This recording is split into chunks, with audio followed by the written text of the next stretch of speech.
مذہب اسلام میں جو کام نہیں ہے اور وہ کر بیٹھے. اس لیے عورتوں کو چاہیے کہ وہ ہمیشہ پردے سے رہے، گھر میں رہے. تحفظ میں رہتی ہے عورت جب وہ گھر میں رہتی ہے. تو پیارے عزیزو، ناجائز اور حرام اس لیے کہا ہے کیونکہ اگر عورت ولی اللہ سے عقیدت رکھتی ہے، محبت رکھتی ہے، تو وہ گھر پر بھی رکھ سکتی ہے. اور وہ کس طرح؟ اس طرح کہ آپ اپنے گھر میں بیٹھے، عورتیں اپنے گھر میں رہیں، اور اس دن جمعرات کا دن ہو تو جمعرات کے دن جس سے وہ عقیدت زیادہ رکھتی ہو، جیسے خواجہ پاک، خواجہ صاحب، غوث پاک، مدار صاحب، جتنے بھی بڑے بڑے ولی ہیں، اللہ کے ولی ہیں، چھوٹے اور بڑے سب ایک ہی برابر ہوتے ہیں، اپنے اپنے مرتبے پہ پہنچے ہوتے ہیں. اگر ان سے وہ عقیدت رکھتی ہے تو اسے چاہیے کہ وہ اس دن اچھے سے اپنے آپ کو صاف ستھرائی کرے، اپنے آپ میں صفائی رکھے اور اچھے سے کھانا بنائے. کھانا بھی اب اتنا بھی میسر نہیں کہ وہ کوئی میٹھی سیرینی بنائے، تو پانی رکھ لے اور پانی پر رکھ کر کے الحمد شریف پڑھے، 3 بار قل هو اللہ احد پڑھے، درود شریف پڑھے اور انہیں پیش کرے، تو انشاءاللہ اس کے گھر مال بھی آ گیا. اور ان کی سے عقیدت اور محبت رکھنے کا یہ بہت بڑا ذریعہ، اس لیے کہ اس نے انہیں ایصال ثواب کیا.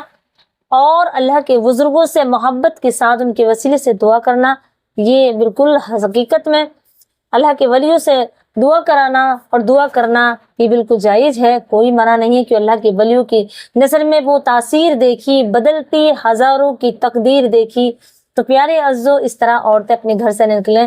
لیکن اب آئیے گا، وہ عورتیں جن پر جنات ہیں، جادو ہیں، چوڑے چڑیل ہیں، تو انہیں آیت الکرسی پڑھنے سے ان کے ساتھ کیا ہوگا؟ پیارے عزیزو آئیے گا سمجھ لیں. آپ دیکھیں، جس عورت کو یہ کہہ دیا کہ اس پہ جنات ہے، اس پہ چوڑا چڑیل ہے، کسی عامل نے، کسی بابا نے، کسی فقیر نے، کہ تم پر بہت زیادہ جنات ہے، بلکہ تم پہ سبلی علم ہے، تو ان عورتوں کو چاہیے کہ جب رات کو بستر پہ جائیں تو ایک بار درود شریف پڑھیں. درود شریف پڑھنے کے بعد آپ آیت الکرسی کو 6 مرتبہ پڑھیں. وہ کس طرح؟ اللہ رب العزت نے زمین کی 6 سمتیں بنائی ہیں، آسمان، زمین، دائیں بائیں، آگے پیچھے، اوپر نیچے، یہ 6 سمتیں ہیں. تو جب وہ بستر پہ لیٹے تو 1 مرتبہ پڑھ کر کے آیت الکرسی پوری آسمان کی طرف کو پھونکے، دم کرے. دوسری مرتبہ پڑھے تو زمین کی طرف کو دم کرے، اپنے سینے پہ دم کرے چارپائی پہ لیٹنے کے بعد. تیسری مرتبہ پڑھے تو کعبے کی طرف کو، قبلے کی طرف کو دم کرے، یعنی پچھا کو، آیت الکرسی پڑھ کر کے.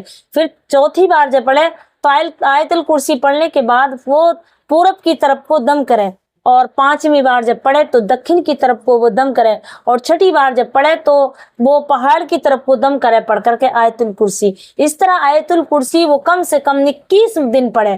انشاءاللہ جو جادو ہے، کسی نے سبل علم کیا ہے، چاہے وہ کتنا ہی خطرناک ہو، کالا جادو ہو، لال جادو ہو، کوئی سا بھی جادو ہو، وہ واپس اسی کو جائے گا جس نے بھیجا ہوگا. اگر جناتی اثرات ہیں تو وہ جل جائیں گے، جنات دور ہو جائیں گے.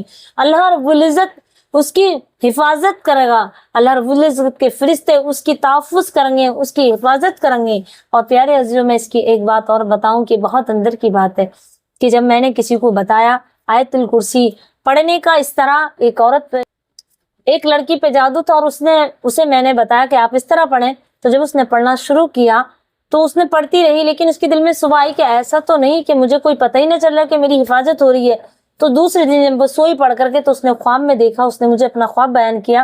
اس نے دیکھا خواب میں کہ آیت الکرسی پڑھنے کے بعد جب میں سوئی ہوں تو 4 فرشتے اس کی حفاظت کر رہے ہیں چاروں چارپائی پر، اور ان کے جو کپڑے پہن رہے ہیں وہ کپڑے میں سونے، ہیرے، موتی، ان میں ہیرے موتی کے لباس ہیں، اور ان میں لباس میں ہیرے موتی جڑے ہوئے ہیں، اور ان کے ہاتھوں میں بہت بہت بڑے برج ہیں، جسے کہتے ہیں گدا، جسے گد نہ ہوتا ہندوؤں میں جو گد کہتے ہیں، ایسے ان کے ہاتھوں میں گرد ہے اور برج ہیں، اور وہ لے کر کھڑے ہیں اور کہہ رہے ہیں کہ غیب سے آواز سی انہیں آ رہی ہے. وہ بتا رہی ہیں کہ مجھے غیب سے آواز آئی کہ یہ حفاظت کے لیے ہیں، جو تم کہہ رہی تھی کہ میری کس طرح حفاظت ہو رہی ہے، تو دیکھ لو. کہ وہ بتاتی ہیں کہ مجھے شکل ان کی نظر نہیں آئی، صرف ان کا لباس اور ان کے ہاتھوں میں جو چیزیں ہیں وہ مجھے نظر آئی، اور وہ پورے ایسے لگ رہے ہیں کہ بہت زیادہ طاقتور ہیں، اور وہ میری حفاظت میں ہیں. تو پیارے عزیزو، آیت الکرسی پڑھنے والے کا تحفظ اس طرح ہوتا ہے، ان کی حفاظت اس طرح ہوتی ہے. تو میری پیاری عزیزو، میری بہنوں سے میری گزارش ہے کہ وہ اپنے گھر سے نہ جائیں، بلکہ آیت الکرسی کو اپنا لیٹنا، اپنا اوڑھنا، اپنا بچھونا بنا لیں. لیٹتے میں، اٹھتے میں، بیٹھتے میں، اور رات کو سوئے تو بستر پر، رات کو سوئے تو دروازے پر دم کریں اور اپنے بستر پر دم کریں. اس طرح انشاءاللہ ان کا جادو ٹونا، کوئی سا بھی جادو ہو، سب واپس جائے گا جہاں سے بھی آیا ہے. پیارے عزیزو، امید کرتی ہوں کہ آپ کو یہ سمجھ آیا ہو تو آیت الکرسی پڑھنے والا جادو ٹونے کا کوئی اثر نہیں ہوگا، اور یہ عمل لکھا ہوا ہے انوار شریعت کے اندر، ایک بہت بڑی کتاب ہے، اس میں یہ عمل ہے، اور یہ لکھا ہے حضرت خواجہ معین الدین چشتی رضی اللہ تعالی عنہ، جو آپ فرماتے ہیں کہ آیت الکرسی نے آپ کو اتنا بڑا اعزاز دیا کہ آپ کے اوپر جو جوگی جیپال ہے جادو سے پتھر بھیجا تو آپ نے آیت الکرسی پڑھی تھی۔ تو پیارے عزیزی، ان کا بتایا وظیفہ ہے، آپ اپنے گھر میں اپنی بچوں سے، اپنی بیوی سے، اپنی بہن سے، جس پہ بھی کوئی جادو ہو یہ کریں، مزارات پہ نہ جائیں، کسی بابا کے پاس نہ جائیں، قرآن میں ہی خود اس کا بالکل عمل ہے۔ امید رکھتی ہوں کہ آپ کو یہ تمام ویڈیو سمجھ آئے گا، تو مجھے اپنی دعا میں ضرور یاد رکھیں۔ السلام علیکم ورحمۃ اللہ وبرکاتہ۔